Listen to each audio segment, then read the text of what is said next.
ఏం జరుగుతుంది ఇక్కడ రాష్ట్రంలో? ప్రజలకు ఏమి ఇబ్బంది వస్తుంది? రేపన్నా సోయిందా ఏమన్నా? గీలు మాట్లాడతారా? అదే బండి సంజయ్, అదే ఉత్తమ్ కుమార్ రెడ్డి ఇద్దరు అనుకుంటే ఎట్లా పోతాయండి ఇప్పుడు ఆంధ్రప్రదేశ్కు నీళ్ళు? మీరు చెప్పండి, ఎట్లా పోతాయి? వాళ్ళిద్దరే కదా ఉంది అడిగి ఎట్ల కాడ పెత్తనం ఉంది వాళ్ళ చేతిలో కదా, మా చేతిలో కాదు కదా. కేసీఆర్ ఎట్లా కారణమవుతాడు?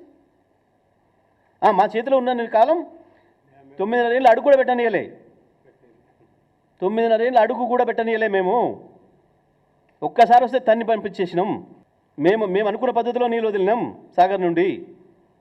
మీరు వచ్చి చేదగాని రండలు మీ వ్యక్తిగత అవసరం కొరకు, మీ స్వార్థ ప్రయోజనాల కొరకు వాళ్ళకు తలొగ్గి, ఓడు చంద్రబాబు నాయుడుకు తలొగ్గి, ఓడు మోడీకి తలొగ్గి ఈ రాష్ట్ర ప్రజలకు ద్రోహం చేసుకుంటూ మీరు మాట్లాడతారా? పెడదాం చర్చ ప్రజల్లో.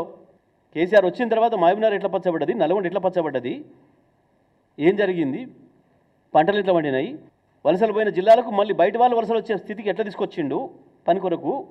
ఎవరికైనా ఏమైనా సోయిందా అసలు? ఒక లెక్కెరికేనా? నీళ్ళని ఎట్లా కొలుస్తారో తెలిసిందా ఈ వెదవులకు ఎప్పుడన్నా?